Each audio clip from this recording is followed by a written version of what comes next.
All righty. Hello, everybody. Time to read Anarchist Santa. Yes, indeed. This is Comrade Gomer. We're going to be reading Kropotkin today. Are We Good Enough? I personally love this text. Um, I think it's fantastic, and it's a good read, and it's not that long, so it's kind of perfect for a stream where I don't feel like talking about the United States and how bad it is.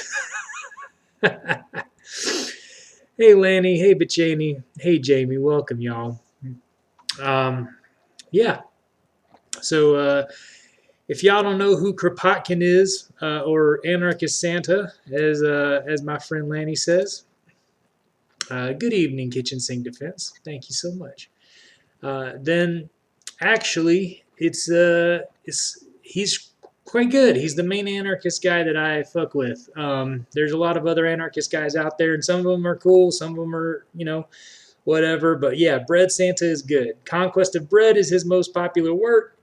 Um, and then and then Mutual Aid is probably the second most popular, but this one is good too. Hey, Big Sandwich. Tempest, I'm sorry to hear your power got knocked out. Are you doing all right today? Hey, Grim, welcome, buddy. Welcome, welcome. Yeah, it's funny today. I didn't originally want to.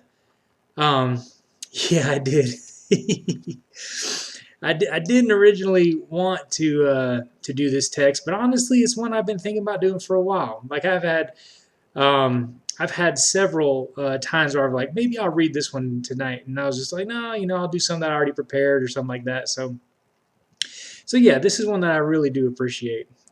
Jamie, you like to imagine Santa marching and chanting ACAB? Imagine Santa with a Molotov cocktail. That'd be about right. So the text is "Are We Good Enough" by Kropotkin.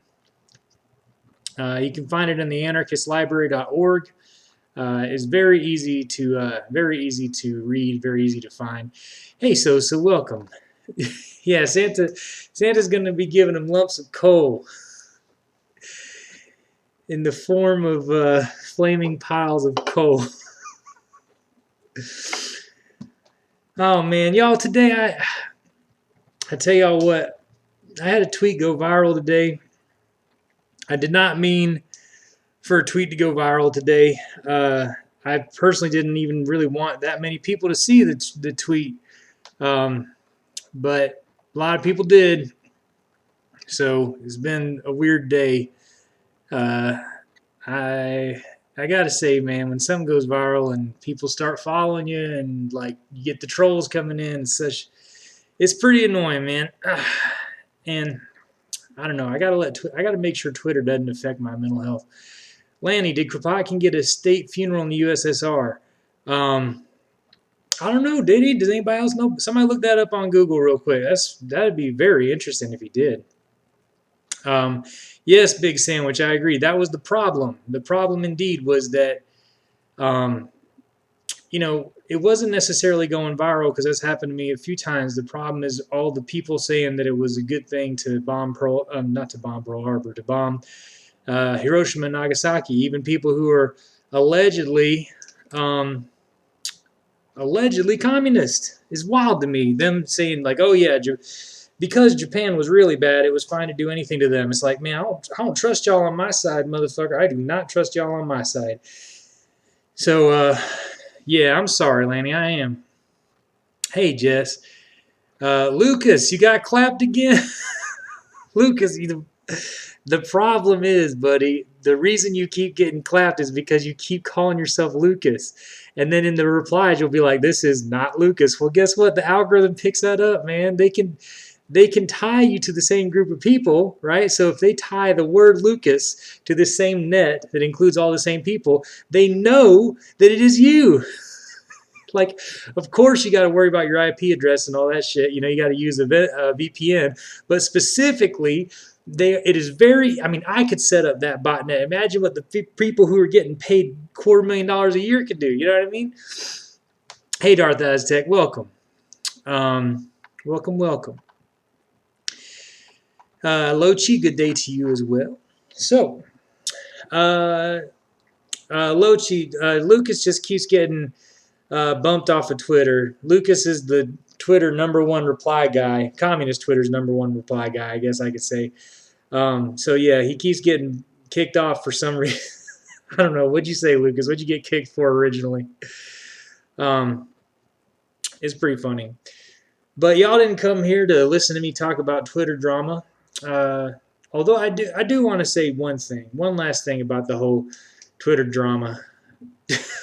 Lucas. Um, so we got to be kind to each other, y'all. I mean, this is something that my friend Tien Spitten has been talking about, um, and quite a bit, and I believe it to be true as well. We have to be better to each other, and I try really hard not to get in fights with people on Twitter. Sometimes people call me out for my inflammatory tweets. But I gotta say, I think that we jump on each other too hard and we say shit without thinking about it. Too many people talk out their neck. You know what I mean? So I'm honestly, I think that coming from a place of like meditating every day, um, trying to meditate on and be intentional in the way that we talk to people is just extremely important. You do not have to talk. You do not have to be nice to Rose Gomer. I appreciate if you're not nice to Rose Gomer, to be honest. Um, but yeah, uh, Gunslinger. Hey, tonight we are discussing "Are We Good Enough" by Peter Kropotkin. Hey, Gio, how you doing? Um, you want to throw hands with Rose Gomer? Rose Gomer says, "Want some?" Well, you can't get any of it because I am a pacifist. Um, all right. So basically, the way today's going to go is I'm just going to read and I'm going to comment. It's going to be very relaxed, very easygoing books. So yeah, Gunslinger, you've read this one before. Are we are we good enough? That's awesome. I mean, I think it's great, and I tell y'all, I do like a lot of anarchist literature. Um, I don't like all of it, but I do like some of it. I think we can learn from each other. So be kind to each other, learn from each other. Don't get drawn into bullshit. That's what I learned today. You know what I mean? I wagged my finger at myself. I got drawn into some bullshit today, and it made it hard to focus at work. I mean, yesterday was hard because the landlords drew me in. I mean, that was kind of fun though, honestly. But uh, but today it was, people who have hammer and sickle in their names and black flags in their names and shit, saying really heinous stuff. So um, all I have to say is,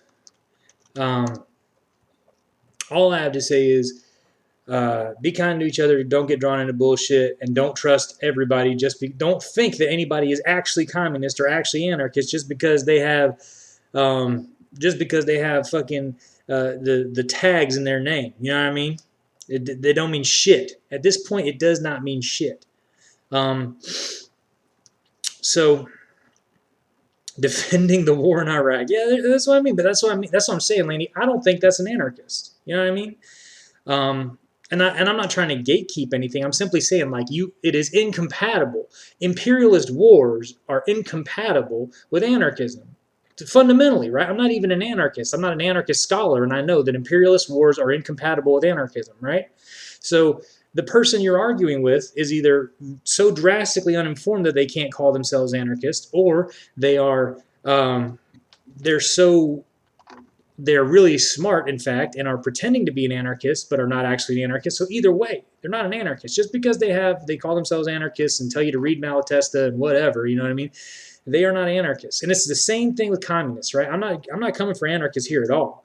I'm saying that there are many, many people on Twitter who will talk some bullshit, and they will make all the right words and noises about, like, uphold Stalin and Mao, or like read State and Revolution, or whatever the fuck, you know what I'm saying? And they are not communists, because the things that they say we need to do, the actions that they take, they're like the lack of practice in their lives, I'm sure, but also just The takes that they have on Twitter prove that they don't care about their fellow man. They're not coming from a place of actually giving a shit about people, and they're not willing to fight for others' freedom.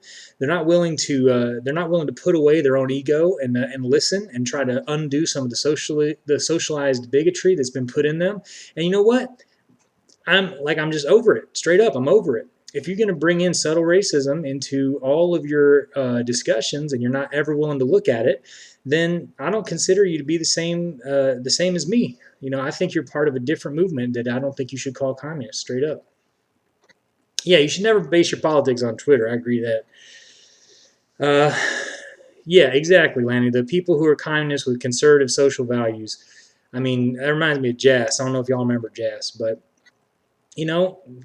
people who have that Soviet aesthetic that they love so much, and they love all the backwards social stuff of the Soviet Republic, is it's just some silliness. I don't consider them communists at all, because it's not about dogmatism. Any of the great communist thinkers from the get-go will say that dogmatism is incompatible with Marxism, because Marxism is dialectical materialism. So if you're not looking at the modern age, if you're not looking at the actual conflicts, the actual contradictions going on, then what do you have?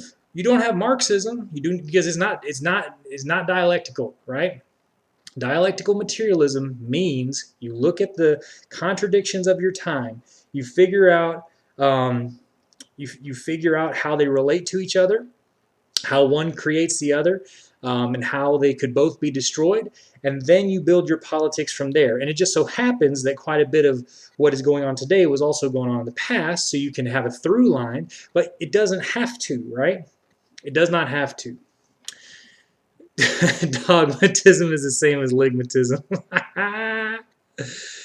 Lochi, that's ridiculous, getting booted from an ML Facebook group for defending trans rights. But there are so many shitty folks out there, you know what I mean? So we have to uphold dialectical materialism, which is upholding Marxism. If we can uphold that, then we can uphold the truth. Because the point is, dialectical materialism means you actually take a look around and you fucking, you base everything that you say on what's currently going on. Oh, the UK. Lanny, are you in UK? Yeah, those UK folks are fucked. They're fucked, straight up. I don't fuck with any of the. I mean, as much as I say that the US CPUSA has its big problems and is fully infiltrated, the UK transphobic Communist Party is just fucked. So, anyway, all right, that's enough jib jabbing from me. I'm gonna start. Oh, okay. Here we go. Are We Good Enough by Peter Kropotkin.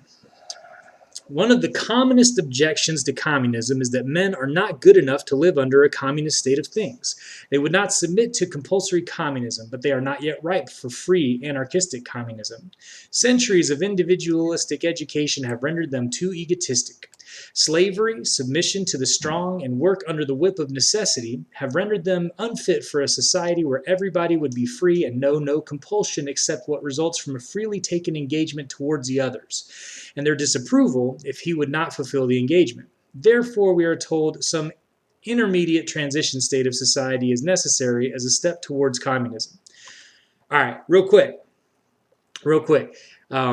I ain't going to agree with everything in here, right? But there are some interesting things. And sometimes what he's reading is what other people would say, right? So this is not necessarily what we think is important. But I do have to say, thank you, Darth Aztec, for putting that in there.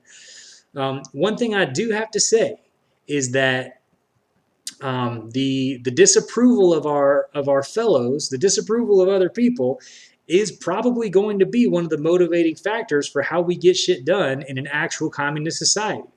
TMKF, I'm not doing slides, I'm just reading. So hope that's okay. This one doesn't really need slides because it's so short. So, continuing. Yeah, this is exactly Exquisitor Vorbis. This is stuff that you will have heard before. All of the arguments that Kropotkin's going to be breaking down, thrown away, they are all stuff that you should have heard before, right? I have not, kitchen sink. So, old world in a new shape. Words said and repeated since the first attempt at any reform, political or social, in any human society. Words which we heard before the abolition of slavery, words said 20 and 40 centuries ago by those who like too much of their own quietness for liking rapid changes, whom boldness of thought frightens, and who themselves have not suffered enough for the iniquities of the present society to feel the deep necessity of new issues. All right, so what's he talking about there? Yeah, Bread Sand is spitting right now, isn't he? Sorry. So what he's saying here is that the people who are saying this kind of shit, a lot of times, the one who it's from, the one who it kind of trickles down from into the rest of society, these are people who ain't struggling, right? These are people who are going to be okay. These are people who are, hey, JL, how you doing? These are people who are the petty bourgeoisie, right? They're the brunch liberals that we talk about. So yeah, you just got to know that the brunch liberals have been saying the same thing for hundreds of years. Men are not good enough for communism, but are they good enough for capitalism? If all men were good-hearted, kind, and just, they would never exploit one another, although possessing the means of doing so. With such men, the private ownership of capital would be no danger. The capitalist would hasten to share his profits with the workers, and the best remunerated workers with those suffering from occasional causes, like bad shit happening to them. If men were provident, they would not produce velvet and articles of luxury while food is wanted in cottages. They would not build palaces as long as there are slums, right? So if communism made sense, if capitalism made sense, then people could be good, and we wouldn't see the problems that we see today, right? We wouldn't have people doing to bring it back to like our modern issues, right? We wouldn't have people worrying about getting the restaurants back open while food is rotting from not being used, right? We would take the food that is rotting from not being used and distribute it to the people. But because all of these grocery stores and these restaurants suffer from overproduction, right? They have too much materials and not enough people buying. Then what happens? Well, then they have to throw shit away. So that's how you get in Texas, the grocery store throwing away, exactly, Darth Aztec, throwing away that huge bin of food that is still good and posting police outside so that other people can't get it, right? So if people were good, right, then we wouldn't have this under capitalism. We would have this kind of stuff getting distributed because people would know that you got to take care of other people, right? So, oh, that was in Portland? I thought that was in Texas. I'm sorry. All right, JL. You got to quiet down about being drunk on Polish vodka, but you're all right for now. So,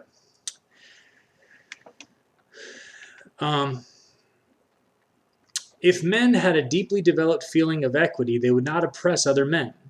Politicians would not cheat their electors. Parliament would not be a chattering and cheating box, and Charles Warren's policemen would refuse to bludgeon the Trafalgar Square talkers and listeners. I don't know who that is, but we all understand policemen beating people who are in the street. And if men were gallant, self-respecting, and less egotistic, even a bad capitalist would not be a danger. The workers would have soon reduced him to the role of a simple comrade manager. Even a king would not be dangerous, because the people would merely consider him as a fellow unable to do better work, and therefore entrusted with signing some stupid papers sent out to the other cranks calling themselves kings. Oh boy. Ain't that funny? Shit. But men are not these free-minded, independent, provident, loving, and compassionate fellows with which we should like to see them. And precisely therefore, they must not continue living under the present system, which permits them to oppress and exploit one another. Take, for instance, those misery-stricken tailors who paraded last Sunday in the streets, and suppose that one of them had inherited £100 from an American uncle. With these £100, he surely will not start a productive association for a dozen of like misery-stricken tailors and try to improve their condition. He will become a sweatshop owner, and therefore we say that in a society where men are so bad as this American air, it is very hard for him to have misery-stricken tailors around him. As soon as he can, he will sweat them. What if these same tailors had a secure living from the communist stores? None of them would sweat to enrich their comrade. be abused to enrich their comrade. And the young sweatshop owner would himself not become the very bad beast he surely will become if he continues to be a sweatshop owner. So I think this is yeah, when I first read that exclusive purpose, I was like, sweater? Yeah, just sweatshop owner. So yeah, what he's saying here makes a lot of sense to me, right? That in a modern day, when somebody comes into a whole lot of money all of a sudden, it's not like most people. Or let me take that back. Let me not say anything about most people. Simply what I should say is you'll either spend up your money trying to help other people and then not have any money to make a successful business with, or you will start a business that is going to take advantage of other people, and you're going to turn into a worse and worse person in order to fulfill the needs of that business. Like what he's talking about here is the same thing that Marx talks about, right? He's not saying anything different from Marx in Capital. Hey, socialists, how you doing? We're talking about Kropotkin's Are We Good Enough? So this is really important. This is really important. This idea that being a business owner forces you to become a worse person, or you will lose your business, right? The more you actually care about your fellow man, the more you try to treat them well, market forces are likely going to push you out of business, because at the end of the day, what is value? The value of all goods is extracted from labor. So the more you can extract from your workers, the more labor you can extract, the more value you'll get, right? That's how the capitalist is forced to see things. Now, there are many people who will say, like, okay, well, but what about co-ops? What about places where the workers are happy and they produce more because they're happy? Those places do exist. But as a result, what we have is this modern evil emotional intelligence where they are trying to extract from us all of the happy labor while still pushing us down, right? So they have many ways of doing this. One is by calling us entrepreneurs and making us co-owners in the business, but really we're just gig workers who are driving our car for 12 hours a day and making less than minimum wage for Uber, right? Or they have things like forced company retreats, or like manuals where they teach the managers to talk about being a family, being a team, right? Stuff like that. So all of that bullshit is to get you motivated in ways that you would be motivated in a more just society, get you motivated in ways that can make you happy to work, right? And yeah, it's all bullshit, right? It's the same extractive property. So the point still stands that the businesses that extract the most from the people, that squeeze the workers the hardest, are the ones that are going to succeed, especially in hard times. Straight up, that's the way it is, right? You'll see a lot of times, you'll see these quote unquote good businesses that treat their employees right. You'll see them going under left and right. Honestly, you'll see them pop up, but market forces dictate that they can't last, because there's always going to be somebody in the hard times who has saved more money than them, and is able to just sweep in and take their business. I did not see what Uber tweeted today about the tips. I'm sure it was awful. Uber stole a lot of money from me, so when I was driving. So yeah, I can say wholeheartedly, fuck them. Yeah, Exquisitor Vorbis, exactly. Your employer puts a lot of work trying to build a sense of community among y'all. It's really transparent. Yep, I get that. My boss does the same thing. In fact, my boss is always doing that shit. Coming around, talking about family, sometimes giving us presents on Christmas and shit, but and like trying to make us feel like we're part of something bigger. It's just a bunch of bullshit. JL, we are talking about Are We Good Enough by Peter Kropotkin. Thank you, Darth Aztec. Good stuff. All right, let me keep going. We are told we are too slavish, too snobbish to be placed under free institutions. But we say that because we are indeed so slavish, we ought to not remain any longer under the present institutions, which favor the development of slavishness. We see that the Britons, French, and Americans display the most disgusting slavishness towards Gladstone, Belanger, or gold. I don't know what all that means. And we continue that in a humanity already endowed with such slavish instincts, it is very bad to have the masses forcibly deprived of higher education and compelled to live under the present inequality of wealth, education, and knowledge. Higher instruction and equality of conditions would be the only means for destroying the inherited slavish instincts, and we cannot understand how slavish instincts can be made an argument for maintaining, even for one day longer, inequality of conditions, for refusing equality of instruction to all members of community. So what does slavish mean? Relating to or characteristic of a slave, but typically by behaving in a servile or submissive way. Okay? Or also showing no attempt at originality, constructive interpretation, or development. Right? So what he's saying is,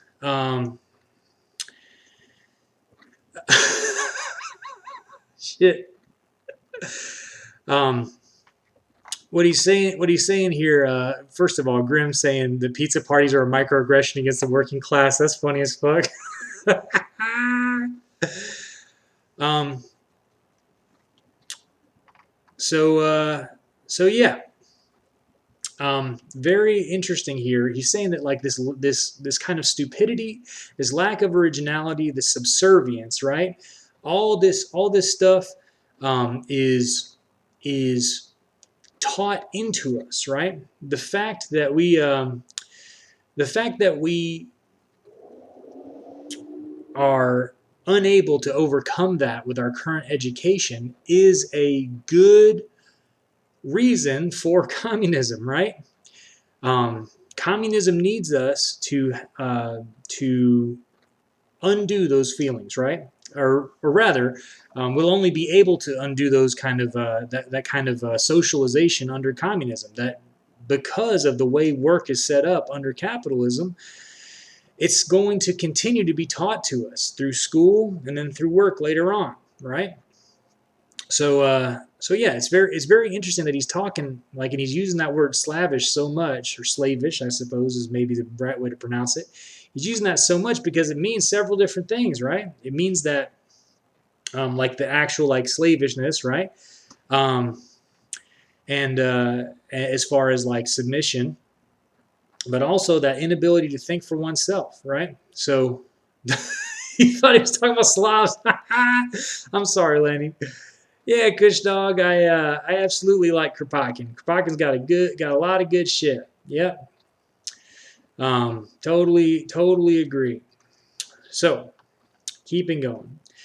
Our space is limited, but submit to the same analysis any of the aspects of our social life, and you will see that the present capitalist authoritarian system is absolutely inappropriate to a society of men so improvident, so rapacious, so egotistical, and so slavish as they are now. So basically, he's saying that like we cannot under capitalism, right? It's wrong basically to have capitalism when you have so many people who have all these socialized problems, right? And the capitalism further socializes these problems into them. So as long as you have bad people, it is an inappropriate system, right?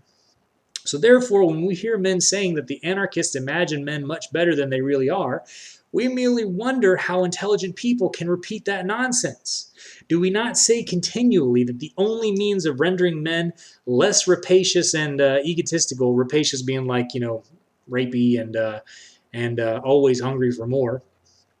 Kropotkin's really using like these $10 words in there. He's really got zingers.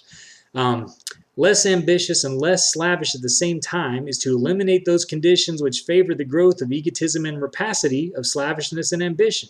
The only difference between us and those who make the above objection is this: we do not, like them, exaggerate the inferior instincts of the masses. We do not complacently shut our eyes to the same bad instincts in the upper classes. Booyah. I mean, ain't that good? Ain't that the fucking truth, right? The idea here is that I keep forgetting where to put my mouse. He is simply saying that that we cannot be talking about how bad regular people are and saying, oh, but the people on top, they're good. they're great. They're fine. Hey, Queer Peace, how you doing? Yeah, I like that one too, Gio. It's good stuff. Um, so yeah, I gotta say that I totally agree. That's something that happens all the time. Now we can absolutely say that in the past, uh, past socialist states have struggled with this, right? And many anarchists have pointed to past socialist states and said, look, it's the same shit here. You can't look at your leaders and say, these guys are good, but regular people are bad, and that's why we have to have this system. What communists should say, the way we should rebut this is to say yes. The fact that they took away the guns from the regular people, the fact that they instated, like these mini national guards, like mini guard units in cities, and took away the guns. That shit is, I don't agree with it. It's bad. And also, the way that the top chose leaders for the bottom, that's bad. And the way that there was democracy, but there were many anti-democratic policies that were pushed through, right? That's bad. The fact that the PMC, right, the professional managerial class, was able to gain so much power, the fact that the academics and the economists and the engineers were able to kind of come together and fuck over the rest of the country in the USSR is proof that there was something wrong with the system, right? So we really have to talk about how the things that are necessary as communists, right? If we want to stand up to the critique of the anarchists, we have to take shit to heart. We have to say we are committed to not repeating the mistakes of the past, including taking away the guns of regular people. We're going to make sure that regular people stay armed, having leadership chosen top down rather than bottom up. We are going to have regular people choose their leaders, and those people choose the leaders above them, and those people choose leaders above them, right? If we have to have a hierarchical structure, it has to be bottom up, not top down, right?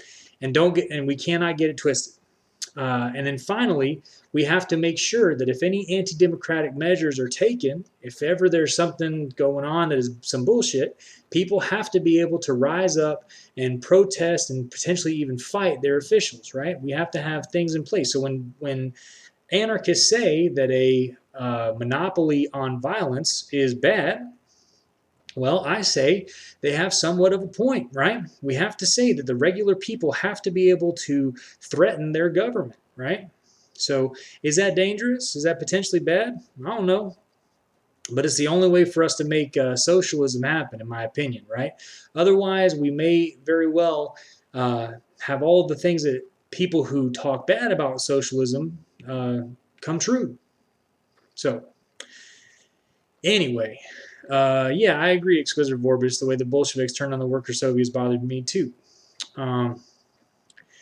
Derek saying any anti-democratic activities will most likely be behind closed doors. Perhaps, but the effects of them will be in public. We have to have an engaged public. The only thing is, I say that the reason we need a transition state is because we need to have a partially engaged public, right? So a partially engaged public will know, like on a kind of dumb level in some ways, like in a way without requiring a huge political education and a lot of deprogramming. They can still have a lot of these previous problems left over from their capitalist socialization, but they can see pretty clearly when some shit's going down, right? They can say, okay, well, I may not know everything, but I can see you are trying to put a ruler over me rather than me picking that person, right? So if regular people can be taught that that is bad, right? That's a very simple thing. But if we can be taught simple things like that, then perhaps we have a chance, right? That's why I believe in the transition state, is because that is a simple enough concept to teach. A little bit of, some of the other stuff is a little bit worse. Hey, Dad's Wax, welcome, buddy. I'm glad you're here. We are talking about "Are We Good Enough" by Peter Kropotkin. Okay. So he says, I'll read it again. We do not, like them, exaggerate the inferior instincts of the masses and do not complacently shut our eyes to the same bad instincts in the upper classes. We maintain that both rulers and ruled are spoiled by authority. Both exploiters and exploited are spoiled by exploitation, while our opponents seem to admit that there is a kind of salt of the earth, the rulers, the employers, the leaders, who happily enough prevent those bad men, the ruled, the exploited, the led, from becoming still worse than they are. All right, there we go. Okay. You can see my mouse going across. Oh, shit.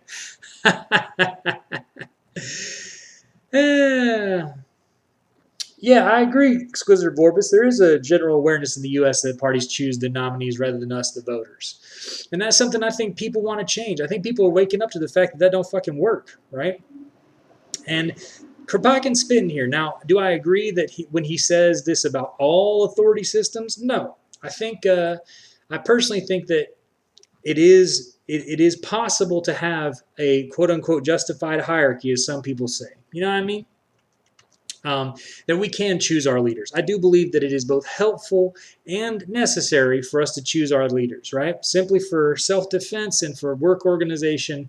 In the beginning, that's what's got to happen, right? But this concept that that the exploiter and the exploited are both spoiled by exploitation, and that even ruling and being ruled, people are spoiled by authority. There is merit to this, right? We have to talk about the fact that if you do have this extremely tight government that is extraordinarily top down, you do teach people to be more slavish, right? Straight up. You teach people how to act. So as communists, we have to commit to not doing that, right? We have to commit to promoting as much as we can the independence and self-sufficiency of the people, but not in the ways that Republicans talk about it, but rather in an intellectual way, right? We want to teach people to be intellectually self-sufficient, emotionally self-sufficient, that more and more they will not need leaders, they will not need a government, or they'll need less of a government, right? Hell yeah, Kush dog dictatorship of the proletariat, right? Because we have to fight the rich people. There's no doubt about it. We cannot do this without fighting the rich people. We can't abolish money overnight because that'll lead to megadeath and starvation. Even abolishing money a little bit or abolishing certain industries, or simply nationalizing certain industries without really looking into the structure of how they're made has caused big problems in the past. Yeah, megadeath. That's what a lot of people dying. You know what I mean? Yeah, queer of peace. That's good. I mean, that's where I think we can get along. Um, y'all gonna make fun of me for saying megadeath? Oh my god. Well, uh, y'all killing me. So yeah, basically, I think we can all. Tempest Megadeth is the name of an old band. It can't be the name of your band. Anyway, y'all help me come up with a different word than Megadeth, because every time I say Megadeth, people get very funny about it. So anyway, I know it was an actual word. I say it because it's an actual word. Super death. Maybe that's good. Yeah, I'll just call it super death, ultra death, turbo death.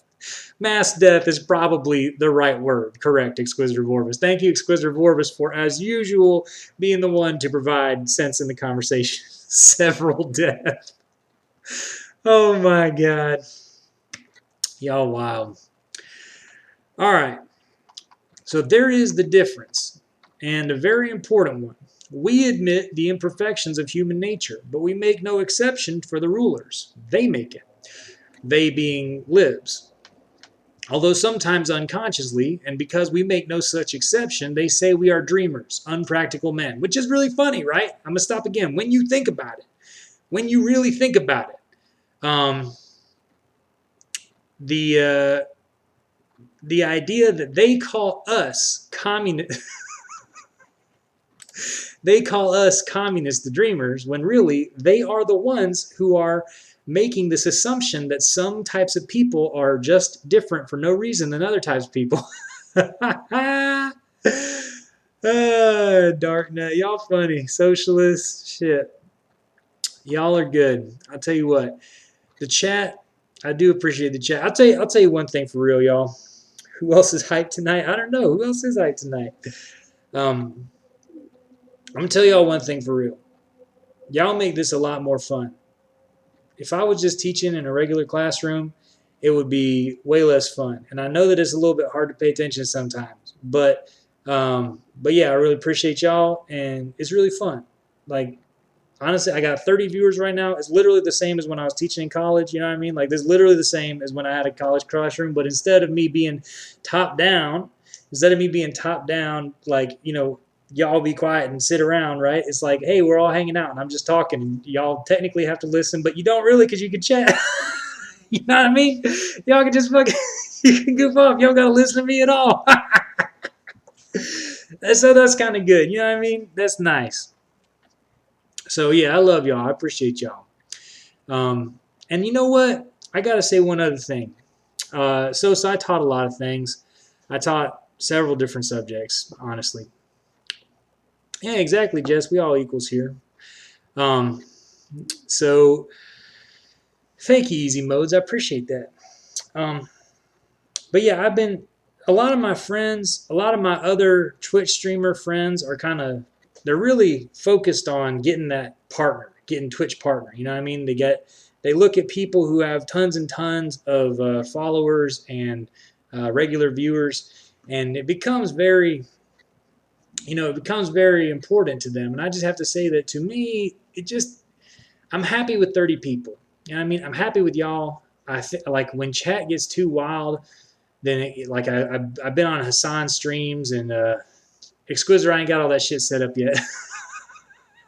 I'm sorry. Oh shit, Gio, thank you so much. I appreciate that. Somebody got to help me, man. Sal said she would help me. Anarchist Laboratory said they help me. A lot of people are willing to help me. I just got to sit down with them one day. Thank you, Gio. I appreciate that. So yeah, I like this. I like this little community. Anyway, I'm sorry about the break. I'm sorry about the break. Let me get back to reading here. An old quarrel, that quarrel between the practical men and the unpractical, the so-called utopists, a quarrel renewed at each proposed change, and always terminating by the total defeat of those who named themselves practical. Many of us must remember the quarrel when it raged in America before the abolition of slavery, when the full emancipation of I'm just going to say black people, right? The black people was advocated. The practical people used to say that if the black people were no more compelled to labor by the whips of their owners, they would not work at all, and soon would become a charge upon the community. Ain't that racist as fuck? God damn. Thick whips could be prohibited, they said, and the thickness of the whips might be progressively reduced by law to half an inch first and then to a mere trifle of a few tenths of an inch, but some kind of whip must be maintained. Okay. I mean, the funny thing is he's not being sarcastic here, right? He's not just painting a picture. If you read Angela Davis's Women Racing Class, you will see that this is literally what people were talking about at the time. The moderates who were fighting against the abolitionists were literally saying, okay, y'all want freedom. We can't give the slaves freedom. What we have to do is simply treat them better. It is wild. It's wild to me, right? So everything that he's saying is as if this is a controversy, an actual controversy. It's real. This was a controversy. This was like things that were debated in public. You know what I mean? Yeah, Queer of Peace, I agree. Some of this shit is like, I swear to God, most of the shit that I read is like, wow, this literally could be today. But yeah. Yeah, Exquisitor. Let's vote him out. Oh no, Rose Grimm is in the chat. All right. So, and when the abolitionist said, just as we say now, that the enjoyment of the produce of one's labor would be a much more powerful inducement to work than the thickest whip, nonsense, my friend, they were told, just as we are told now. You don't know human nature. Years of slavery have rendered them improvident, lazy, and slavish, and human nature cannot be changed in one day. You are imbued, of course, with the best intentions, but you are quite unpractical, right? So yeah, this is I know that every anarchist in the crowd has heard this exact phrase by a lot of people, right? But even us communists hear this shit too, right? This whole thing of like, oh, you really love people and it's so cute, but you just don't know human nature, right? People saying this bullshit, right, have been saying it for 100 years, right? And they said it about slaves. So clearly we can say we all know that it ain't true. Yeah, I mean, absolutely, Exquisitor Vorpus, absolutely. We all know that it ain't true about slaves, right? Because we can say I know because I have plenty of friends who are black who are not all the things that you just said, this racist shit about them, right? So why not for the rest of us, right? The rest of us we could have this. We could have socialism. So for me personally, yeah, Gio, my parents have said this shit to me too. My grandfather would always say this shit to me. I even talked about it on stream one time. Goma, you're way out in left field. But yeah, yeah, exactly. They'll never stop lying to save their station. But this is really important here, right? For me, the reason that I am a communist, and one could say Marxist Leninist, right? The reason that I am that and not a full-on anarcho-communist is simply because I I do not believe in the goodness or the willingness to accept defeat of the capitalists. And I know that just from my own experience with the logistics, I know it takes time, right? So, yeah, Exquisitor Vorpus, he was even more southern than me. Yeah, I agree, chill out. It's still wild to think slavery was accepted as just normal. Like, literally, people would just be like going about their day with slaves in their house. It's just wild, you know? Uh, okay, very good, Sumak. So, uh, so yeah, I just have to say that the argument that so many people use against anarchism, that people are not ready at all, that we can't have anarchism because regular people can't handle it, it's not why I'm a communist, right? The reason for me is related to it, entirely related to the capitalist class, right? Because I do not trust them. I do not think they are good. All right, D, thank you so much for following. Um, Not drinking anymore after that glass. Well, that's nice, JL. Feel free to drink or not drink. We are a very open group around here. Um, yeah, exactly, Exquisitor Vorbis. People thinking forced labor in prisons is okay. Exactly right. People thinking that the treatment of prisoners is okay. People making prison rape jokes and such. You know what I mean? It changes when you got somebody in prison that you love. It changes. You don't think that shit's funny anymore when you got somebody in prison that you love. You know. Um, you got unsuspended. That's good, Lucas. Shit. And that's one of them things where I really do look at the distinction between between white folks and minorities, especially black folks, is that you know a lot of us don't have family members who've gone to prison, right? I'm not lucky, but I have that experience, right? So for me, I just have to say that I wish that more people could have more empathy. I don't want y'all's family to go to prison, but I do. But like, yeah, exactly, Peach. The rape jokes are awful, and I hate that they're normalized too. Because you know what? That shit, like when you're thinking about your family being locked up in a place that has actual rapists, right? And that they can't leave, and that they have to watch their back constantly. And as they my uncle got more and more disabled, so he could protect himself less and less. You know what I mean? And in fact, he never talked about anything happening like that, but he wouldn't, right? I would never know. But he did come home from prison every time with more and more disability. He went blind. He lost his ability to move. Somebody took a drill and put it into his hip socket, so that he was paralyzed from the waist down. So when you think about that, and you think about um, all those rape jokes, it's just not funny. It's just not funny anymore at all. So yeah, we just have to say that prison is fucked up. Um, Thanks, y'all. I appreciate y'all sending me some love in the chat. I always appreciate that. So prison is fucked up. we all have to be prison abolitionists if we're communists, right? We have to totally reimagine how we will separate people out from society who have harmed others.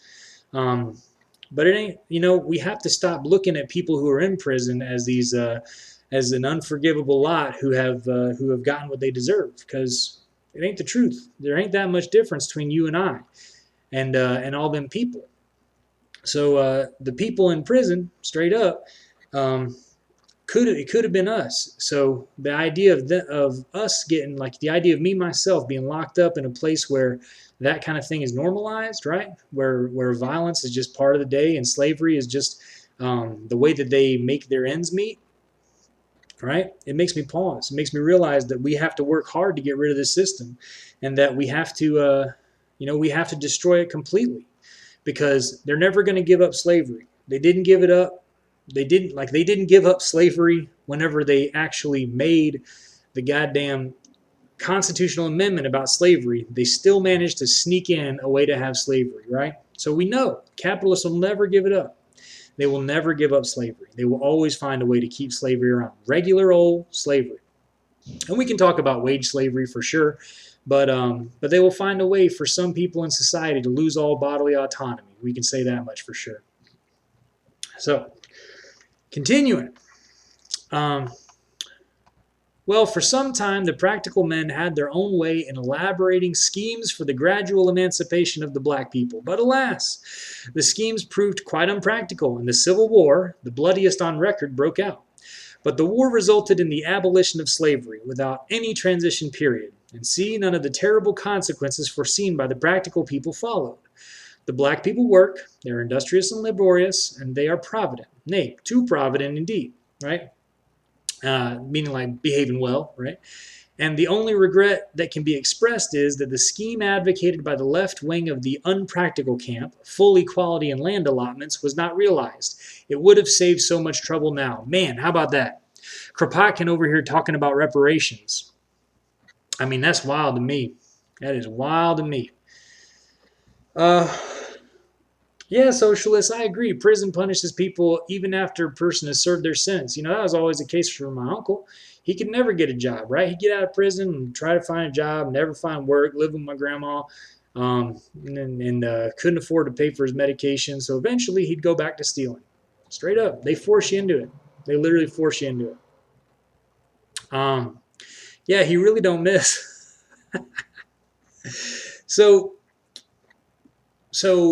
yeah, him saying that reparations would have saved a lot of problems is absolutely correct. We could have had a fully integrated society without all the trouble that black people have gone through since slavery to now, right? But the point is, people didn't want that. Thank you, Abitur. Appreciate the follow. Dorian, we are reading Are We Good Enough by Peter Kropotkin. It's quite a good, it's very short. We're coming in on the last third of it, so not too long of a read. Everyone's favorite Santa, the Santa of bread. All right, so about the same time, a like quarrel raged in Russia, and its cause was this. There were in Russia 20 million serfs. For generations past, they had been under the rule, or rather the birch rod, of their owners. They were flogged for tilling their soil badly, flogged for want of cleanliness in the households, flogged for imperfect weaving of cloth, flogged for not sooner marrying their boys and girls, flogged for everything. Slavishness, improvidence were their reputed characteristics, right? So he's saying they're always going to say people are lazy and people are bad. They literally are always going to say this as a reason for their bad treatment of people. Now came the utopists and asked nothing short of the following: complete liberation of the serfs, immediate abolition of any obligation of the serf towards the lord. More than that, immediate abolition of the lord's jurisdiction and his abandonment of all the affairs upon which he formerly judged, to peasants, tribunals elected by the peasants in the judging, not in accordance with the law which they do not know, but with their unwritten customs. Such was the unpractical scheme of the unpractical camp. It was treated as a mere folly by practical people. But, Abitur, thank you so much. I appreciate that. Shit, thank you so much. Happily enough, there was by that time in Russia a good deal of unpracticalness in the air, and it was maintained by the unpracticalness of the peasants who revolted with sticks against guns and refused to submit notwithstanding the massacres, and thus enforced the unpractical state of mind to such a degree as to permit the unpractical camp to force the Tsar to sign their scheme, still mutilated to some extent. The most practical people hastened to flee away from Russia, that they might not have their throats cut a few days after the promulgation of that unpractical scheme.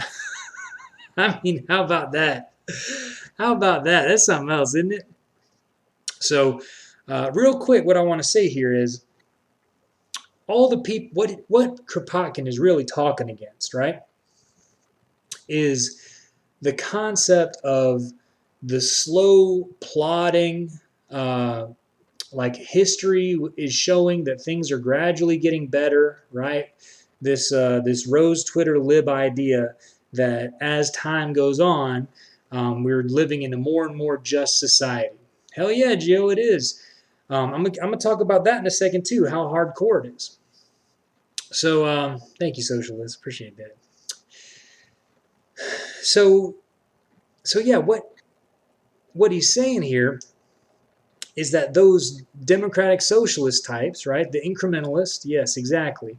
The people who think that you can take a fundamentally exploitative system and you can eventually, with time, change it into a non-exploitative system are wrong. And they are proven wrong by history, where every time we have an exploitative system and we get rid of it, it's fine. People are fine. They live, they thrive, they do not need that exploitation to keep them from doing bad things and from being lazy. So yeah, I agree, right? I think that we have to throw away this idea of incrementalism. Now, here's the thing. A lot of people are sold on it, right? So people like you and I, our number one job right now is in many ways to teach the people that other things are possible, right? We have to be telling people, like, check it out. Slavery was ended and people were okay. And at the time, we can look at historical documentation that says all this wild stuff that people are saying now about communism, right? We can look at the time and say how people were always saying that the slaves were a lazy bunch and were sinners and they were just inherently childlike and needed the paternalism of the slave master. And we can show them that that same way of talking is the way that regular workers are talked about today, right? So that's what I want to say, is that we have to be the ones to be teaching other people about that shit. It's all of our responsibility right now. There's no revolution on the horizon, right? We have to believe that revolution is possible. We have to understand that revolution is necessary, right? But we cannot say that it's okay for them to continue to say that we're all going to be lazy after the revolution, and we cannot rest and wait on the third world. Some people will say that revolution can't happen in America. Exactly right, Lanny. The conditions for organizing are here. We have to be doing the work right now, the footwork right now, to organize people, to liberate their minds, to make them feel like they're part of something, to reintroduce community through socialism, and yeah, I believe that we will have revolution within a decade, but we'll see. Aperture gave another gift to another gift sub, so thank you so much. Socialist is now a subbed up member. That's very fun. So yeah, I think we can all take a look around and see that the conditions are really shit, right? We can all look around and say that these are obvious contradictions of capitalism. They're going to continue to be bad, right? But yeah. You just got to teach people that you got to teach people to unlearn the propaganda that says it's not connected, right? People say that, oh, this is just a bad thing that happened. It's not. Why are you going to blame capitalism? Capitalism is just an economic structure, right? No, wrong. We have to show them that they are connected to each other and that every time a disaster happens, capitalists swoop in and take advantage of the situation, roll back reforms, and get rich by pushing down small business owners into the proletariat. BRG is already fighting the protracted people's war against bourgeois swing sets. I don't know what that means, but it sounds funny. Temp is saying some reforms here and there are good. I mean, you can use reform movements towards communism, right? But the biggest problem that we have today is that people say that, and then what they'll say is that, okay, we just won't say that we're communists, we'll help out, and then we'll surprise everybody that we're communists later on. Can't do that. Hey, Comrade Clever Name, welcome. Black Red Guard. Oh, that guy, yeah, or that group.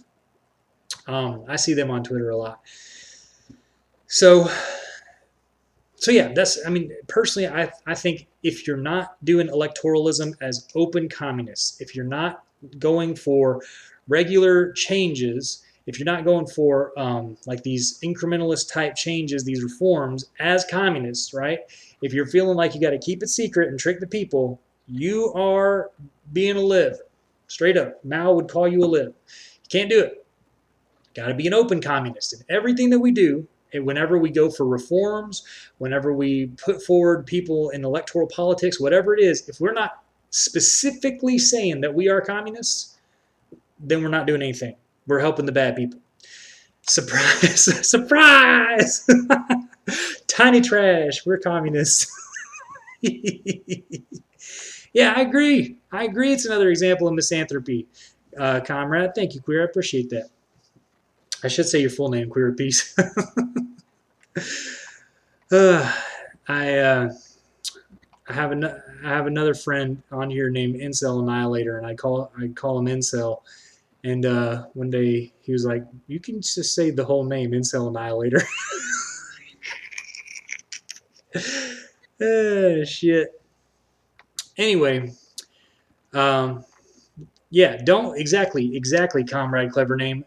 The whole thing that Kropotkin is saying here is we cannot, if we as communists can see that people are not too stupid to not be slaves, right? If we can see that people are not too bad or childlike or whatever to not be slaves, that they have their own agency, that they don't need a paternalistic system to keep them serfs and slaves, right? Right? Then we also cannot say that they are too stupid to understand whenever we say we're communists, right? We cannot be so worried that they're not going to trust us because we say they're communists. We're not going to say that they're too propagandized, and so we don't say we're communists, right? That is the same shit. Did not know that, Exquisite Vorbis. Oh shit, Avatar, shit. Giving them tier 1 subs out. Woo! Shit. That's wild. Yeah, exactly, Comrade Clever Name. It's exactly the same as people saying you shouldn't go around telling people not to learn theory. It's exactly right. We have to trust the people, right? We have to trust the people. And in fact, Mao always said that like the thing that you start with is trusting the people. If you cannot trust the people, then you cannot have a movement. You will never achieve a socialist victory if you do not work with and trust the people. Yeah, exactly. All right, let's go. We got Comrade Abattoir passing out the good subs in the chat, and I appreciate that. It's pretty cool, honestly. I just want y'all to know, by the way, whatever you donate to me, it goes elsewhere. So last month I did a $80 donation, this month I did an $80 donation to the local Black mutual aid group in my area. So I send emails reminding people that every now and again, but yeah, I just like to tell y'all on stream sometime too. Because I don't want people to think that I am quote unquote a grifter, but also straight up I'm not. We got to give what we have. So anyway, so Big Sandwich, that's okay.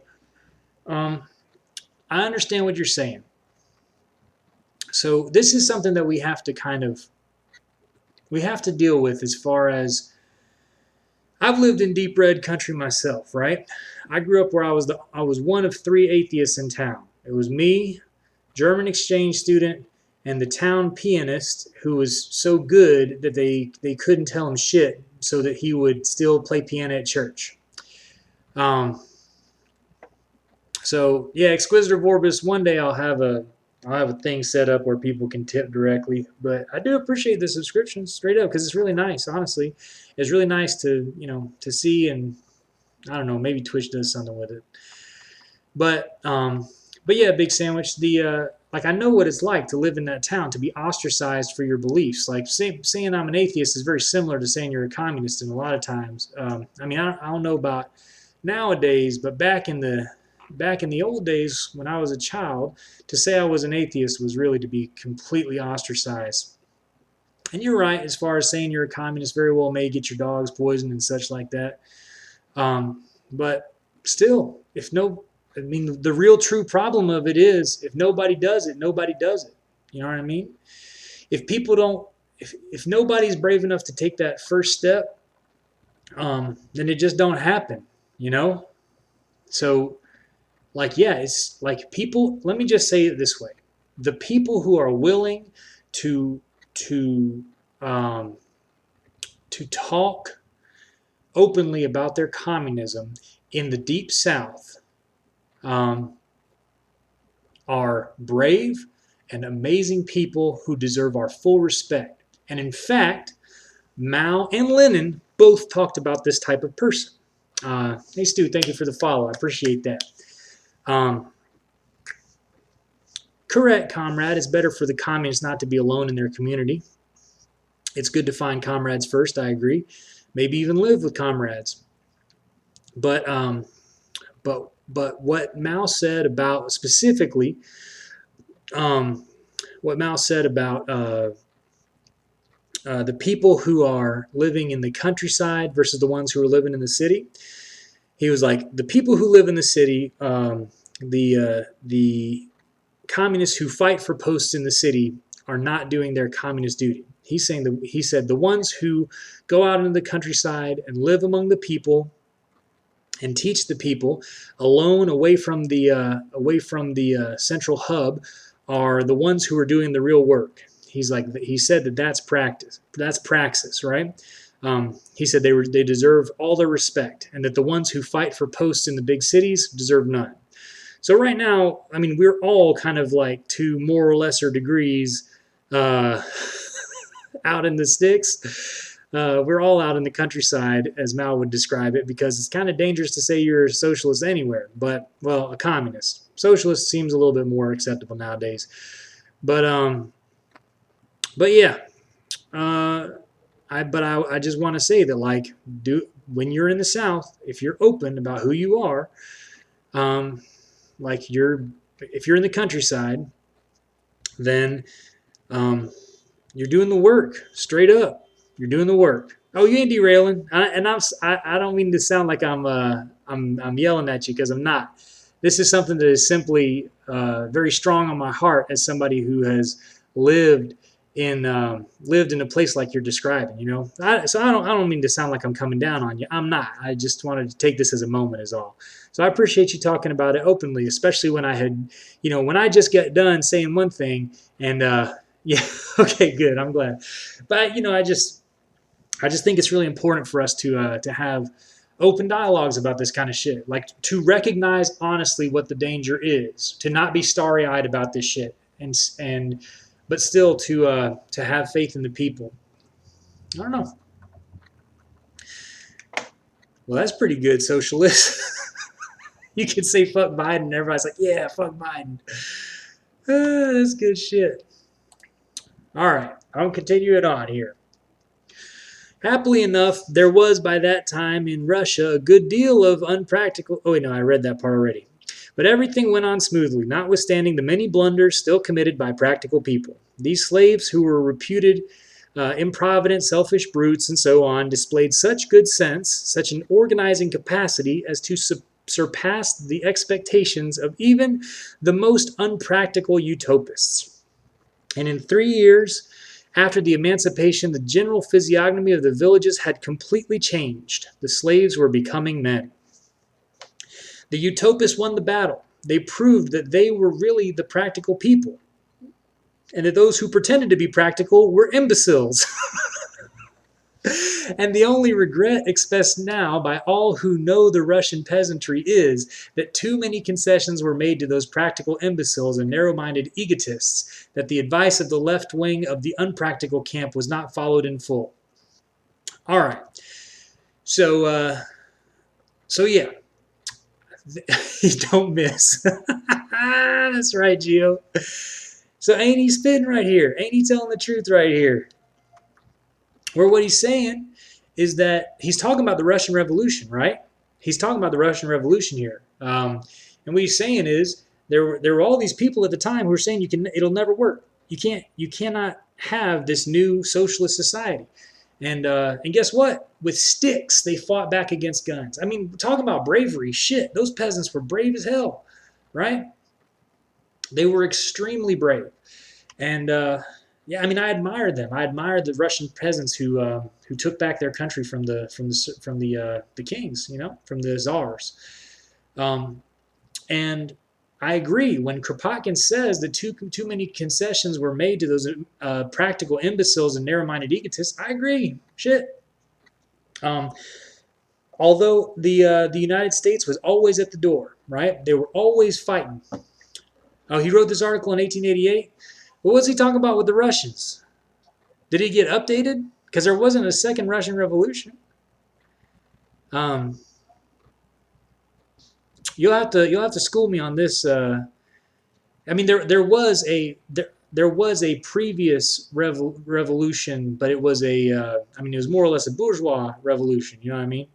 So I'm surprised. Shit, I don't mean to be talking out my ass, but I thought he was. I mean, he's talking about the Russian Socialist Revolution. I only thought there was one. Hey, Daz fellow, welcome.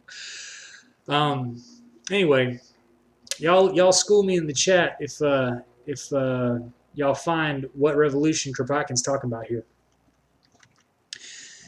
We cannot give more examples, but we earnestly invite those who like to reason for themselves to study the history of any of the great social changes which have occurred in humanity from the rise of the communes to the reform and to our modern times. They will see that history is nothing but a struggle between the rulers and the ruled, the oppressors and the oppressed, in which struggle the practical camp always sides with the rulers and the oppressors, while the unpractical camp sides with the oppressed. And they will see that the struggle always ends in a final defeat of the practical camp after much bloodshed and suffering due to what they call their practical good sense. Now, this is really interesting stuff. So, look at that. Y'all know a lot of shit that I don't know about. That's good. But I mean, if it was late 1700s, it could not have been a socialist revolution, right? But anyway, so one thing that I want to bring up now, there are so many people who are very popular on Twitter who are social democrats, right? And they are always bringing up this rationality and you're just you're so idealistic. You have no idea what the real world is. I remember Vosh saying, "Shut up, shut up, shut up," right? To people who are talking about the necessity of revolution.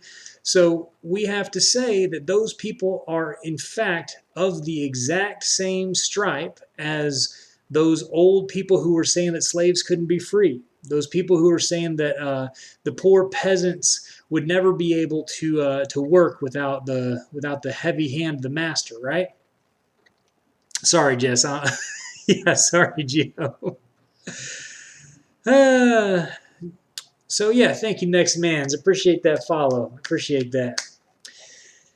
So yeah, whenever these people, these sock dems, and some dem socks, not all, some dem socks are simply getting used to the idea of calling themselves communists, so they're on their way.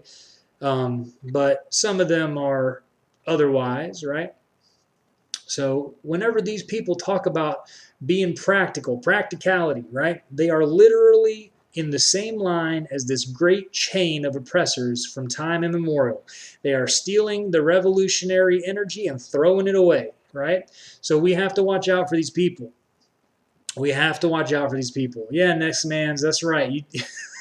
I've watched a couple of clips, but every single fucking clip I've seen of this person, he's always saying some wild shit. So I don't need to watch him. Nobody needs to watch him. Go for it, Tartar. Um, but that's so Queer Peace. Let me tell you one thing. Let me tell you one thing. The reason so many people love him is simply because, I mean, of course, he has like a resonant voice and he's quote unquote funny and whatever, right? But let me say one of the reasons why some people support and love him um, is that, all right, Tartar, very good, is that he tells them what they want to hear, which is that they can vote their way to freedom. He is talking to the oppressor class who does not realize that they are acting as the oppressor class. You don't have to actually make money to be an oppressor, right? So many people who were fighting for slavery to not end did not own slaves, right? I mean, think about it, right? How many people own slaves? And how many people were fighting tooth and nail to keep slavery? So there is a certain psychological benefit to racism, right? But I mean, there is certainly a psychological benefit to racism, but that's not it, right? Some people literally are convinced of certain groups' inability to work and certain things inability to happen because it's too far out there, and they are in fact the impractical ones. They're the ones who are dreaming up shit. But nonetheless, until we have thoroughly searched ourselves and done a good bit of, what should I say, done a good bit of cleaning out some of the bullshit of our childhood socialization, then we're going to really want to hear, oh, it can be done by voting. Oh, the system is getting better, year after year. That's bullshit. That's lib shit. Yeah, Lanny, I agree. You know, uh, I agree. As far as I mean, I understand you taking that personally because I mean, I think it was a bullshit thing to say. It's bad. It's bad news. So, anarcho-Bidenness. His political tendency is fool. Got him. So, Marx and Lenin would have voted for Biden. Yeah, I remember that shit. The funny thing is, Big Sandwich, I'm fairly certain that he said that like just straight, like I think he said that unironically. That motherfucker. Thank you, Avatar, for giving a month to Laney. That is very cool. Thank you so much.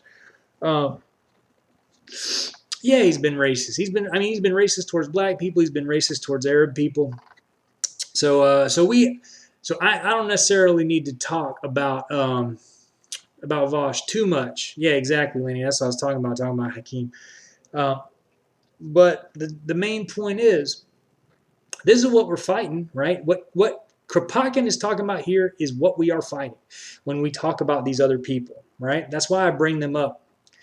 I bring them up simply because they are the problem, right? It's not just the Republicans who say this shit. And in fact, I've been reading.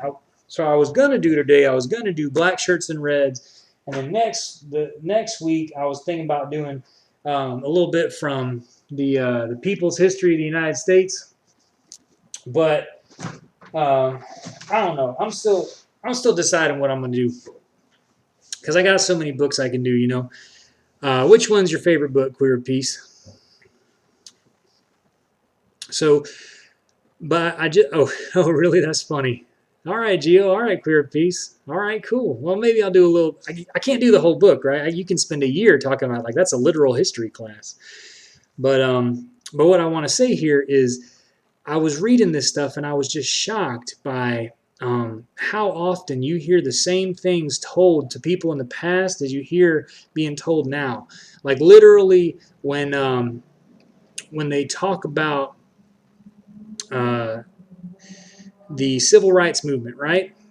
There was all this hubbub about legal in like 1950. There is illegalization of segregation, right? Now you may be thinking, in the civil rights movement, that was in like the 60s. So how was segregation illegalized in the 50s? Well, at a federal level, it was illegal, but that don't mean that anybody ever enforced anti-segregation laws. And in fact, there was a lot of wink, wink, nudge, nudge type shit that was going on, which I'm sure y'all all know about. But the idea that segregation was legal until the 60s is false, right? So a lot of times people were talking even back then about things and saying, we'll just get it a little bit at a time. We will, we don't need to fight violently. We need to come together with people. And in fact, one thing that I literally today read into people's history. I literally today read it in people's history, is that JFK actually went into he went and talked to his intelligence people, and he had them infiltrate the leadership of the protests, the big marches, like the March on Washington. He had them infiltrate the March on Washington, and he had them say, like, okay, we'll settle for incrementalism. We will not be violent. We disavow the violent people, right? We want to work, and we want to come together with y'all white folks in order to make a better society for everyone, right? It was literal JFK plants who did that kind of opportunist work at the March on Washington. And guess what? Did you not see those motherfuckers last summer? Did you not see them same people doing that same shit at the protests over the summer, right? Posing as leaders, going in, making everybody kneel with cops, saying we disavow the looters and the rioters, and we are simply here as peaceful protesters, and we will tell the cops on anybody who's looting and rioting, because that is not us, right? Straight up, it's so wild. It was so wild to me to read this today and remember, like, literally living through this shit over the summer. You know what I mean? Yeah, it's just wild. It's just wild shit. Y'all got a lot of good shit in the chat. I'm catching up. I'm sorry.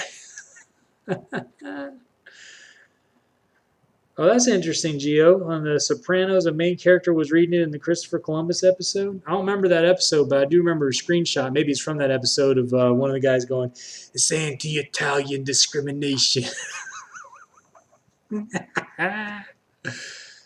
Yeah, exactly. Exquisite Vorbis. Cops getting up and gassing them once the photo ops were done. We saw that same shit, So anyway, continuing on. I didn't mean to bring up people's history of the United States. I mean, honestly, that's one of them ones that, like, if I was gonna do like a class, like, I've thought about talking to y'all know Abby. Damn, Avatar shit. Y'all know Abby, right? From Twitter. I've thought many times about talking to Abby about, like, starting a weekend socialist school. Trying to just organize something like that, to do it on something like Twitch, perhaps. Yeah, Abby for the people. I think some of y'all know Abby, but I've just been thinking about how it might be really interesting to have something like that. I don't necessarily want to be one of the teachers. I mean, I would, That's awesome, Gio. But yeah, I've been thinking some about it. There's a lot of things I got, like, ways I've been thinking about I could do more. I was thinking about doing that whole simplified literature thing, like taking some of the old communist texts and writing them in simpler forms. There's just a lot of work that needs to be done, I got a full-time job, so some of this shit's hard to do with my job, but I do think that I could possibly do like one more little thing a week. I got and still, be able to hang out with my partner, which is important to me. So yeah, I don't know. I've been thinking about like the idea of a weekend school and the idea of simplifying literature. Both have been kicking around in my head. Maybe one day, maybe one day. Just got to get enough people together to do it. So I'll finish this shit up. If by saying that we are unpractical, our opponents mean that we foresee the march of events better than the practical, short-sighted cowards, then they are right. But if they mean that they, the practical people, have a better foresight of events, then we send them to history and ask them to put themselves in accordance with its teachings before making that presumptuous assertion.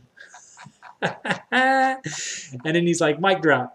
So, all right. So one last thing I want to say about that. Yeah, Jess, I agree. That's important to me too. One last thing that I want to say about that is this: is the idea that dialectical materialists, right? Some people say Marxist, but really we can say all of Marxism is dialectical materialism, and it is a change in the way that we view capitalism. Dialectical materialists are better at predicting things than libs are. They are better at predicting things than capitalists are. Better at predicting things than basically anybody else. And the reason is we look at history with open, clear eyes. We follow the money. We look at who's benefiting, cui bono, you know what I mean? So when we look at things like what's happening right now in Texas, we know somebody is benefiting. Thank you, Juke, for the follow. I appreciate that. We know that somebody's going to benefit, and we also know that some kind of social service is going to be rolled back, and we know that there's a fairly good chance that the poor areas of town, in almost every town, any poor area of town that has had developers looking at it, is going to be redeveloped in the very near future, and ownership is going to change hands. So, for example, if there is a black area of town that developers have been wanting to get into, now is when it's going to happen, right?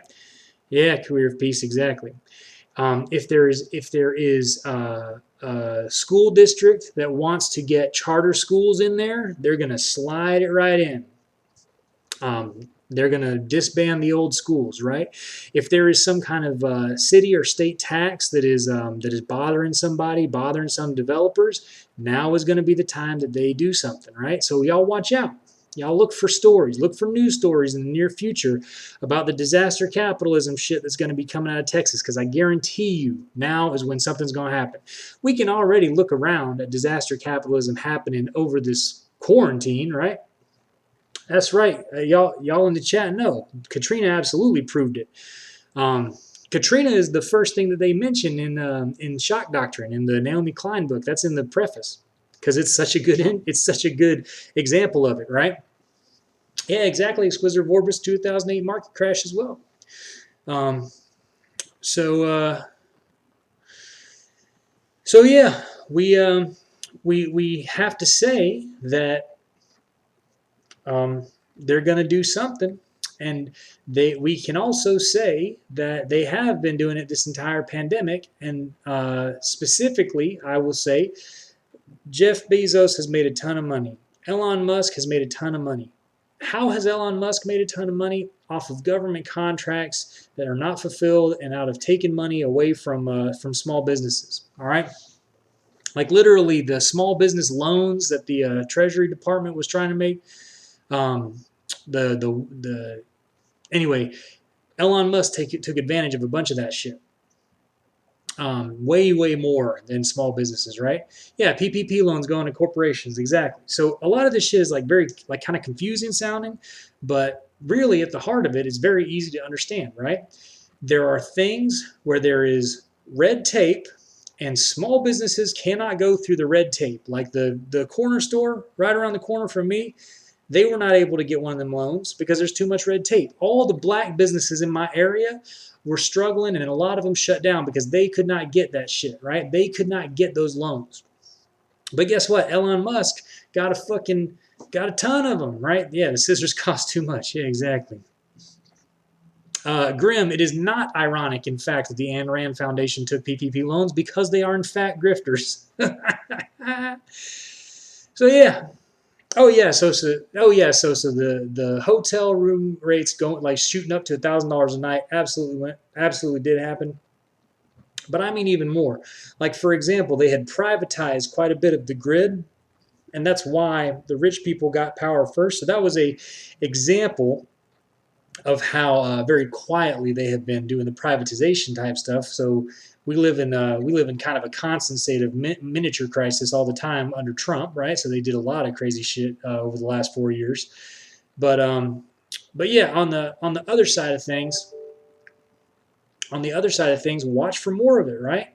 Like they're going to further privatize social services in Texas, and I don't know how, but I know it's going to happen. Um, yeah. So anyway, that's my big rant. That's my big rant for the evening. I appreciate y'all coming. Keep your eyes open. One last thing. Now that we've been talking about this disaster capitalism thing and watching out for it, it doesn't hurt my feelings anymore. Like I feel pain, right? But I don't. Thank you, Exquisitor Vorbis. Yes, we should do a raid. Figure out who's online right now. Actually, I bet I could. Um, so we shouldn't be surprised by this shit anymore. You're a communist. You've been coming to my streams for a while. You've been, you've been doing your best to understand what's really going on in the world, right? So for now, I think, hey, No Yeah for Sure is online. Let's do No Yeah for Sure.